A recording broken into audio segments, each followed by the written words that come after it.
Igniting, inspiring, and evoking the fire within. I think songwriting is a lot like that. You have to have a net out the window, and hopefully you come across some good ones. But if you're not paying attention, you can miss a lot of stuff because every day there's interesting things happening. I hope you find your way home soon. There's a stray dog limping on the side of the road. I hope he finds a bone soon.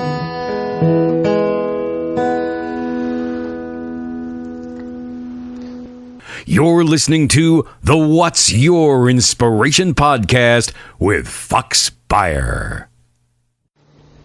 Hello and welcome to episode 40 of the What's Your Inspiration podcast. Today, he's a multi-talented artist, originally from Binghamton, New York, with a wide range of musical dexterity. Proficient on guitar, organ, and most everything in between, Brer Brian Homa has brought his musical sensibilities to many groups, including the New York Howl, the New York Fowlharmonic, and them's good Eatin. Please join us as Beyer recounts part of his life and musical journey that could only be uniquely his. Beyer, how are you today? Doing great. Happy to be here. I hope you would be. Same setup as with your friend Dave. We've got the fire in the background, so I joked with him last time. It's sort of like the Ronald Reagan, Mikhail Gorbachev summits from the 1980s. Sure. So let's go back. Brer, B-R-E-R. Where did you acquire the name? Tell us that story. The name I came up with in college, and it was just a way to have a stage name. You know, if you want to call yourself, if you think that your regular name is boring or if you need something more interesting, people have, down through the ages have concocted ridiculous fake names for themselves. So I figured that I thought of the Brer Rabbit story, the character from folklore who lives in a briar patch and outwits his enemies. And I thought that Brer Brian had a nice ring to it. And then, so when I started recording in college, my first CD that I made was, Brer Brian. And then I just stuck with that and I kept it. Later on in New York, I would go to open mics and I would sign up as Brer. And that just became my identity. And so when people would see me, they would go, Brer! And so frequently still do. So you acquired a following from a four-letter word, right? Or at least an identity. An identity from it. I don't know how closely they follow me, but there's certainly a big enough group of people that see me will just go Brer. Boom. So where did you go to college? I went to Binghamton University, and I was originally trying to be a scientist. And I met my wife in college, and she actually became a scientist, and I did not. I became a musician. Well, you're a musical scientist. Oh, sure. But she's like curing cancer and stuff, and I'm tweedling away. I'm curing people's emotions. Sure, you're bringing their emotions out. I see it that way. I think that way. I mean, I did, think about in this podcast Prince Rogers Nelson, a guy that would play all of these instruments, and I'm going to mention you in the same sentence as Prince. Is that okay? Wow, that's flattering company, but sure. Just because of all of your musical sensibilities. So, case in point, you play a plethora of musical instruments. Right. So my question is, what were the first two you learned to play, and who taught you to play them? I had piano lessons as a kid. My parents got me piano lessons. And there's an old man named Bernie. I can't remember his last name, but he would come over. And I liked when he played the piano, but when it was time for me to show what I learned, I would be embarrassed frequently because I didn't feel like I had practiced enough. So when parents are considering giving their kids lessons, I always say, at least in the beginning, you have to force them to, the kid's going to, not want to do it, and they're going to run away, and they want to not do anything except, practice their scales, whatever, but just that introductory period, it's just one other thing that they have to do, and then, when they get old enough to say no and mean it, if they really want nothing to do with, music and lessons, then I say fine. But that's my perspective on it. I don't think I would have learned if it hadn't been very strongly at least encourage or like almost mandatory, like you're gonna do this X amount. Yeah. Right. So in the beginning, being that it was loose in terms of playing it, but you still had an expectation. Listen, we've signed up for this many lessons. You need to finish this out, and then after that, you can decide whether you want to continue or not. Is that what you're saying? Right. You have to know scales. You have to know triads, and I think it should be a fundamental part of kids' education. Mm-hmm. Musical education. Yeah. And you really, from looking at your work, I've come to understand that you really are, I'm going to use the word scientist, you really play music from the ground up. From the ground up. And it's not just, you're not just humming a melody. You're really digging further than that to start the song. And in my, I guess, rudimentary opinion from all of your stuff. And it'll be cool later on here in this interview to see that kind of come alive with some of your work. So we are excited for that. Now you've been in the New York Howl and now the New York Fowlharmonic. Along your musical journey, okay, there's been an instrument that I have never heard before. Could you please explain the story of the flamophone? Oh, the flamophone. I do not play the flamophone. My friend and associate does, Stefan Zanuck. And a couple years ago, he concocted a saxophone to shoot flame while he plays. And depending on where the New York Fowlharmonic plays, there may or may not be open flame, in the middle of the show. And we have a song called "Your Hair Is on Fire," which was written by the bass player Peter Manus. And when we play that one, he will. The bass player will lean on his bass and put it sideways, and Stefan will climb on it and shoot flame. He'll climb on the bass? Yes. It's kind of a rockabilly thing. If you've ever seen like the Reverend Horton Heat, or sometimes guys will do that. It's usually a guitar player doing it, and not a flame shooting saxophone player. But we like to break all the rules. I mean, not only musical dexterity, but also athletic dexterity. Oh, absolutely. Oh, he's very athletic. He takes that thing everywhere on his bike. He goes, he's just forever, with a trailing all of his equipment and stuff on a bike. It's very impressive. I'd say, what's the worst injury you've seen on stage? Have you been around an injury on stage that you could almost say like that would only happen here? Not really. For as many fights and things that can sometimes happen, I can't say that I've seen an actual injury or something that not because of something that was happening in the crowd. There have been. I think things happen all the time. Sure, in the crowd, but I'm saying with the band. Oh, with the band. Oh no. I've never actually seen injury on, like, sometimes my other band, Them's Good Eatin, the bass player will literally play the skin off his fingers. I don't know why I think just the energy of the music just it compels him to do this or whatever. But I would almost I would advise, if I could, I'd advise him to just a little different technique or whatever. You don't have to grip it so hard or whatever he's doing. He's just like, after every show, and it's intense music, so I get it. But, after every show, he just shows me his hand is missing skin. I'm like, oh, there's probably another way to do that, but I'll, have at it. Makes me think of a line from former New York Yankees manager and longtime MLB veteran Joe Torre. It's about being intense without being tense. Right. Does that make sense? I respect his playing a lot. It's just kind of like a side note to me.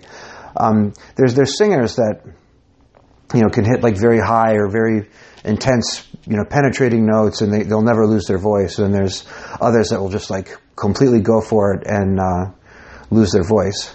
I will sometimes lose my voice. I'm not trying to. Mm-hmm. But for technique, it just seems like it would be if you could keep your technique, but without actually losing your chops or your skin or your voice or whatever like that. That seems to be like it would be better. It's a fine line that only you and a slew of others would know about. I just watched a documentary last night on Netflix on Joe Cocker, and he said someone that can maintain an intensity while still hitting notes, that's a guy who up to age 70 could do it. And it just amazed me. Right, he was great, yeah. Amazed me how he could hit those Ray Charles-esque notes. Right. And with all of the movement he does on the stage. And a lot of his songs required him to hit that. Right. To hit those really, really high notes, and I have no idea how he did it. Basically, until his dying day. Right. I mean, a little help with my. I'll get by with a little help with my from my friends. Right. That was one. Obviously, everybody knows Amazing. that song, but a slew of others. A slew of others because his idol was Mr. Ray Charles. So. A connection there. So we've got Brer Brian Homa, we've got Prince Rogers Nelson, and Ray Charles all mentioned in the same sentence. You're definitely someone who I respect because you are well outside the box. I think I left the box behind in the 80s. I don't know where's that box. I don't know what it looks like anymore. I think it's tumbling down the hill, and it's pulverized by now, completely pulverized.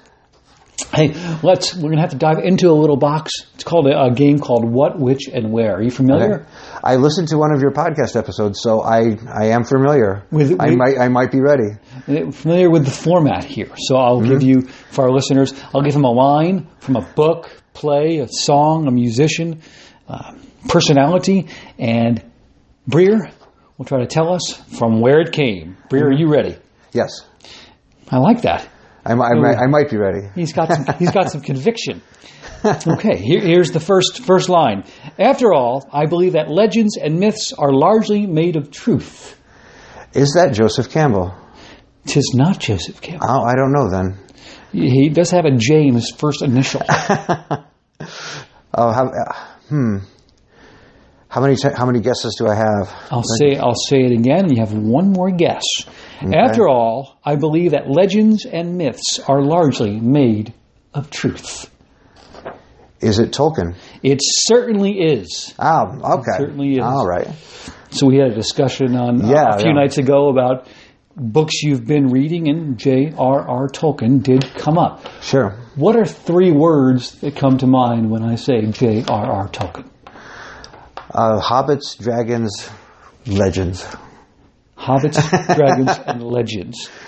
Well, let's extend that. When I say the word legend, are there some names that come to mind for you? Oh, sure. Well, I mentioned that I had read his letters because it illuminated a pretty intriguing personality to me. To read his letters, it was like letters to his publishers, letters to his sons in his time. But he was a fascinating person because he was a philologist. I hope I pronounced that correctly. Who studied ancient languages. That's what a philologist is? Right. Okay. So he could speak fluent Viking, and he could speak original Anglo-Saxon, and in fact, before he had hobbits and wizards and orcs and dwarves and elves and everything, he had full languages for them because he was so studied in these other, ancient languages. And with being so fluent in the languages, he was also, well versed in all the epics and the Beowulf and Viking stories of this and Thor and whatever. So when he wrote Lord of the Rings and the Hobbit, to his mind, he was concocting a mythology for like a population of Britain that had been wiped out by a plague, like pre-Norman invasion, pre something. There was like a society of people that we don't really know anything about because they were killed off basically by a disease. And so with his like subconscious probably piecing together of different sources like Beowulf and Icelandic epics or whatever, that's probably got Lord of the Rings. And so it's probably the most like very like entertaining remix probably of things that existed beforehand. And I'm nominally interested in reading. I tried to read his translation of Beowulf, but I couldn't quite do it. And it might just be because his language is like specifically maybe a little too stilted for me or something like that. I couldn't just kind of sail through it. But I would like to read Beowulf, someone's version of Beowulf. I read it in high school, but maybe I'll revisit it. And that was the letters that he wrote were very enlightening to his personality and his motivations and things like that. I just really learned a lot. He really did not like Nazis or white supremacy or anything like that. It's people kind of tar him with that sometimes because they think that orcs are a metaphor for non-white people or something like that. But he wasn't into that at all. And when in Germany wanted to publish his books, they wanted to know if he had like if any of it like pertained to their ideology or something like that. And he said, no, absolutely not. Like I don't. And the German translation can like wait or whatever. It doesn't need to happen if I need to endorse this ideology. Pretty interesting. I tell you what, to be able to read stuff like that, it just shows you're on a whole nother level than me. I'm a reader, but with stuff like that, if I'm going into reading like Beowulf, if I don't understand the first 2 or 3 lines, that's kind of where I stop. Because if I get in the middle of something, I know there's no going back. Right. With stuff like that. Right. But we will give you 1 for 1 in what, which, and where. Right. We'll give you 1 for 1. All right. So we'll go to another sensibility for you. What, which, and where, number 2. Quote, "There's something good waiting down this road."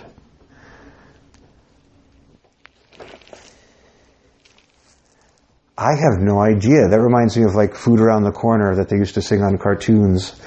Or something like there'll be food around the corner. Food around the corner. Food around the corner. But it sounds like a country song. And because there's a road in it. And I have no idea. I'm going to say Willie Nelson. Just a wild guess. That's not a bad guess. This guy to me was, God rest his soul, part country from basically where he grew up, and I've spent some time where he grew up. Yeah. I'll say it again. There's something good waiting down this road. It is a musician. Yeah. You're correct in saying that. Yeah. Any other guesses? Is it? It's not Willie Nelson. It's not Dave Grieco. Is it Dave? It's not Dave Grieco. It's not Dave Grieco. Darn. That's a darn good guess. Who kicked around the countryside and went down roads? It's hard to narrow that one down. I think it's probably a metaphor for what this man went through. For sure. And you know of him well, Tom Petty. Tom Petty. Okay. From Running Down a Dream. Running Down a Dream. Yes. So what dream are you running down now? I want to play locally. I think that's big on my agenda. I was over the phone. I'd mentioned that I'd been playing with Dave Grieco. I'd played with the Keller Brothers, and I just want to keep that going. I kind of need to. For now, I need to roll with a posse because I don't have that home team advantage or whatever. But I like to. That's big on my wish list. Aside from that, I feel like I very much like live the dream. I make music. I get to play out regularly, and if people wanted to give me millions of dollars for it, I wouldn't say no. But I feel very privileged to play with the people that I get to do it with, and just to live in a place where music is allowed to happen. And Binghamton, is not necessarily the case, or even like some of our straight-laced Middle American towns. There's not as much opportunity or permissiveness for this music can happen. You can do it, but who's gonna see it? Who are you gonna make it with? And you're a bit more isolated. So to live here and to be able to commute to the city and do some of the things that we're doing is pretty great. Yeah, and you've certainly done a lot.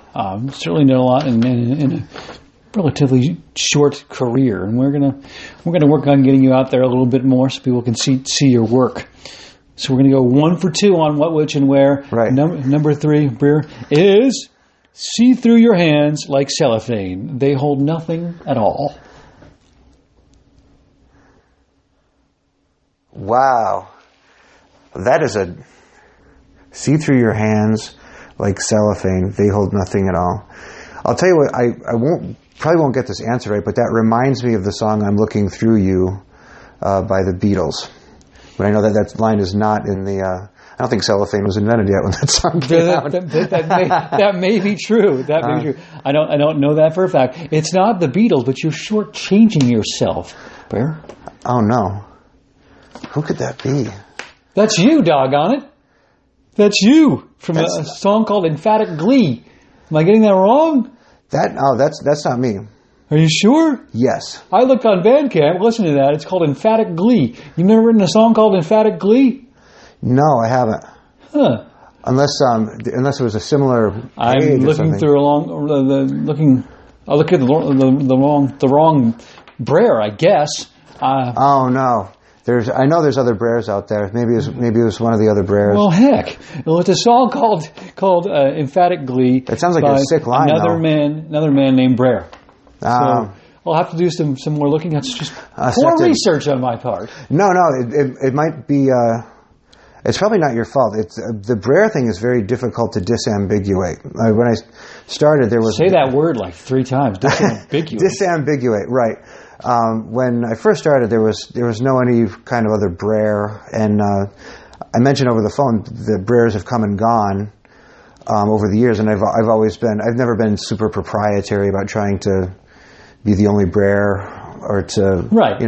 And back in the MySpace days, I was friends with different Brers. There was like a Brer Susan or something like that, a curious choice of name.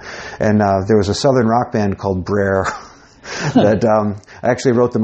They broke up, but I wrote them a letter, asking them if I could, have free admission to all their shows and free drinks for being another Brer. And did you get a response? No, they did not. I wondered if that wasn't, if they weren't rather humorless on. Or if they just didn't see it, or if they were, received like tons of fan mail or whatever. It wasn't a very long-lived band, but it would have been funny to hear back from them. And the one, most recently, there's another Brer, specifically there is a Brer Brian, who I wish would buzz off, but he's on Twitter, and he writes about Disney stuff, or just posts about Disney stuff, so it's like a picture of him with Chewbacca and stuff like that, and like, oh man, like the Brer thing has... As far as wanting to be like truly specific, a specific individual, like it's going to be hard to, enforce it at least. Like I could make original things and be myself, but other people will probably, the Brers will continue to come and go, and I won't be able to really enforce it or do anything about it. But with the sense of retain a sense of humor and just communality about it, because other people want to. Be this character too, and I didn't invent, Brer Rabbit right?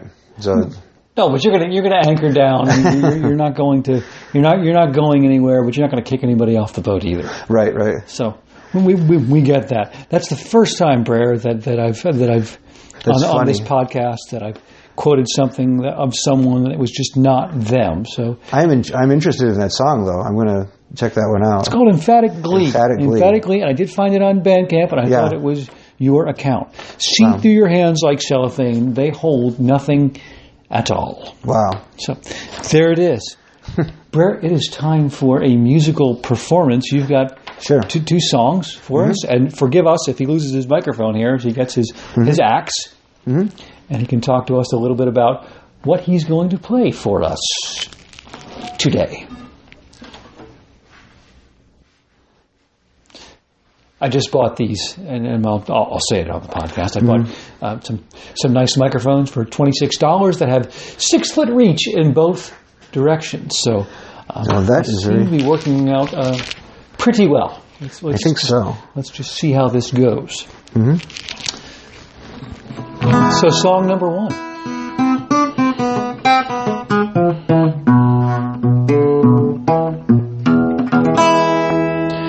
My first song will be an instrumental, and it is a cover song. And back in my early days in New York, I was a almost a pro subway musician. And I was able to eke out a living from playing music in trains. And this is pre 9/11. The culture kind of shifted a little bit after our war on terror and whatnot. But for one glorious minute, I was able to go play trains, and people, would throw money at me, or they would give me business cards, or they would invite me to, record projects with them. And it was a very warm, very intriguing introduction to New York and like the musical underground, so to speak, whatever. So my first song, I'm going to play a song called Sing, Sing, Sing, which is a swing song from the 30s by, the name escapes me. Louis Prima is the original version. The most popular version is by Benny Goodman. And the second most popular version is by me. But this is how you get money in the subway, folks. It goes like this.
Sing. Fully resolved.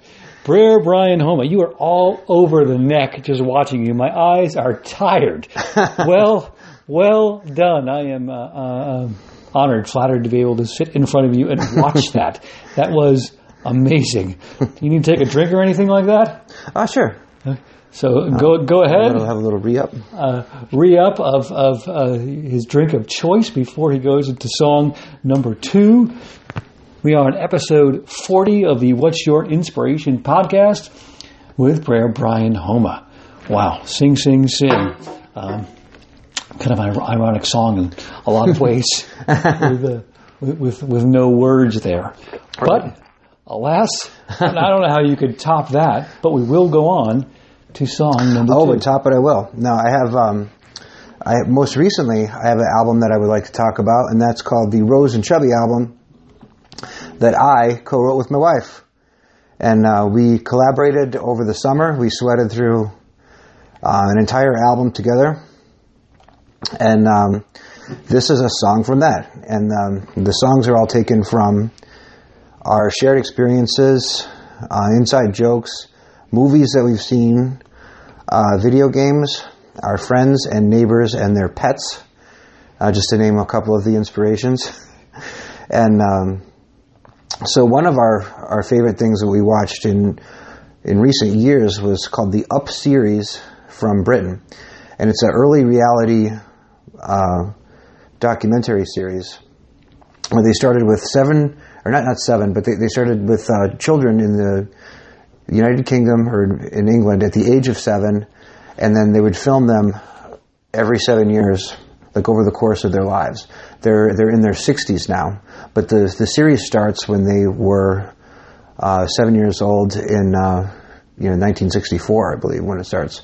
And the first installment of it almost looks like A Hard Day's Night, with these kids just like running down the street and just like being interviewed about what they would, what their interests are and things like that. And so one of the characters, or one of the kids, his name is Nicholas, and he lived on a farm in England. And so they, as you watch the series, a lot of the footage will become reused over the course of it. So it's almost like they're using callbacks. So they're taking something that the kids said and then like in relation to what they're talking about now, or whatever.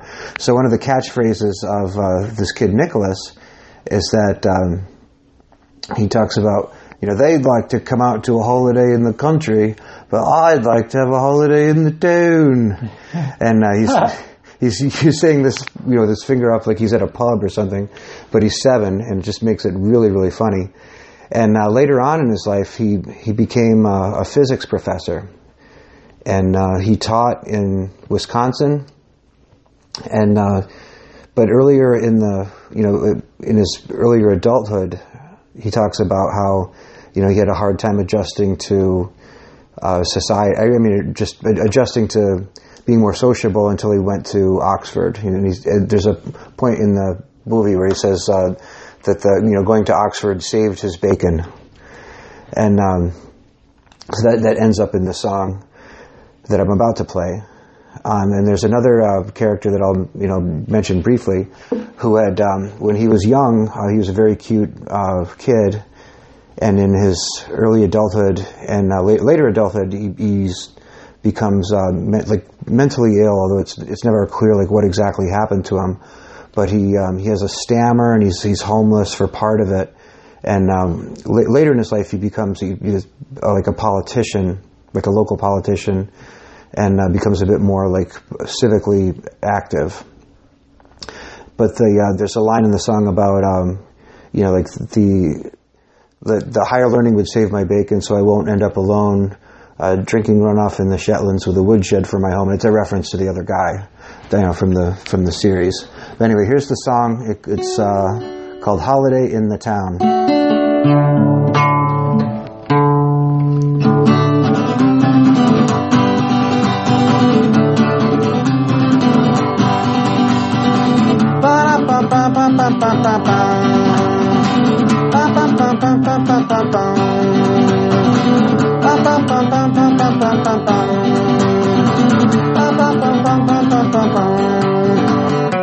I might grow up and make confusion, or fall in love and get divorced.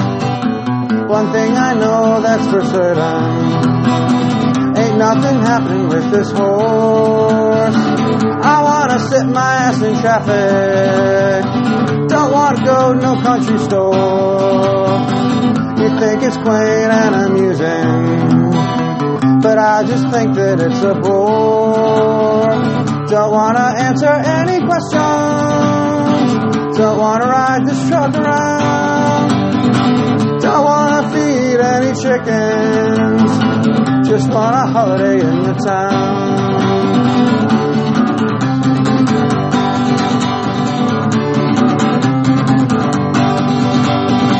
Let higher learning save my bacon, so I might not end up alone, drinking runoff in the Shetlands, with a woodshed for my home. They say it's nasty and it's crowded, but I just can't wait to go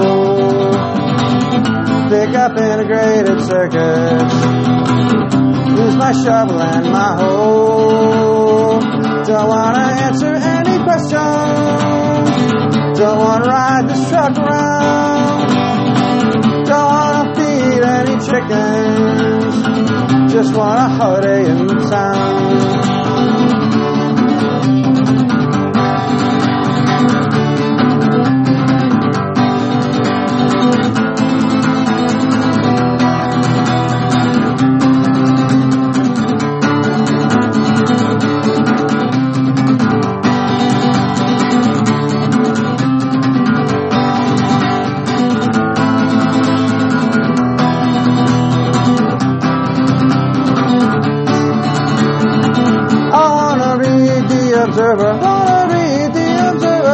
Financial Times and the Financial Times. England's cold and it's raining, and I was made for sunnier climes. So now I'm teaching in Wisconsin. Now I'm teaching in Wisconsin with a second home in Spain. Second home in Spain. I'll pay for it with my winnings when I serve prawns for the main.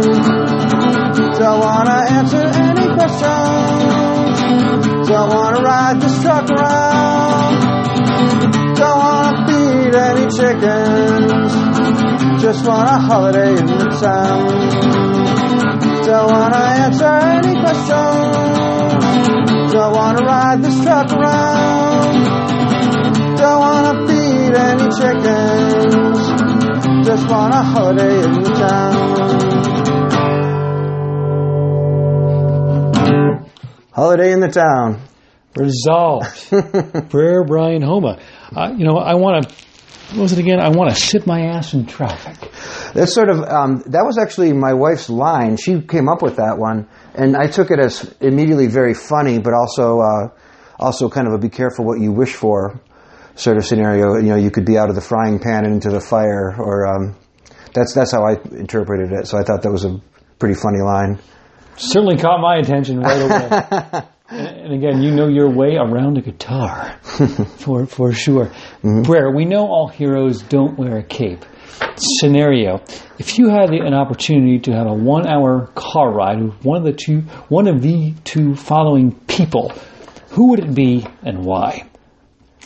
Your two choices are Tom Petty or J.R.R. Tolkien.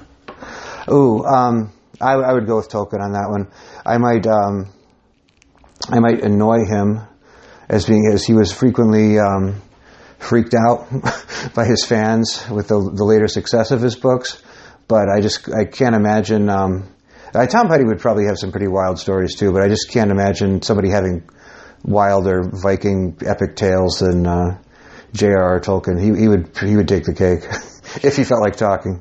Sure, yes. The question is, how would you get him to talk? That would be it. And once you did that, I think you'd be smooth sailing. I mean, well beyond me, but well done. Any upcoming gigs? Yes. Well, this episode will air in February, so the gig will have passed. But I'm going to play with Them's Good Eatin' tomorrow night at the Niagara Bar in the East Village of New York City, and that's going to be a great time. The Them's Good Eatin' band is guys that I've played with since I was in high school, or almost in, one friend we met in college, but the bass player I've been friends with since high school. And I get to play all the guitar and that I don't play in the New York Fowlharmonic. It's just me just really cranking it up and letting it fly. So it's a really good time. Just like right here. I mean, if you saw that, everybody, you were getting it after it, and I would say, letting it eat. letting it eat. So, Them's Good Eatin'. Can anyone reach you all online somewhere? Bandcamp, somewhere? SoundCloud? Sure. We have a Them's Good Eatin' Facebook page, and we're all public on Facebook, so you can get at me on Facebook for Them's Good Eatin' gigs, but also James G. Telfer IV on Facebook, or Esteban the drummer is also on there, and we're pretty accessible. Very good, very good. And for you personally, do you want to share any contact information for yourself? Just Facebook. I'm public on Facebook. I post memes regularly, and I think that's probably a pretty good way for people to get a hold of me. I have my email account is Yahoo. I think if you're not friends with somebody, maybe it's harder to send a message. Is that still the case, or? Yes. Maybe Facebook is. Just friend me on Facebook. I'm Brer Brian at Yahoo. If you want to send me an email and you don't feel like friending me, but right, BRERBRIAN. Right. That one works. Facebook. Perfect. And I always say this, but it's been an absolute pleasure to have you on, Brer. Thank you very much. Thank you. Okay. That will wrap up episode 40 of the What's Your Inspiration podcast. Brer and I will talk at you all later. Take good care. You have been listening to the What's Your Inspiration podcast with Fox Beyer. Because impact on each other is the greatest currency you could ever have.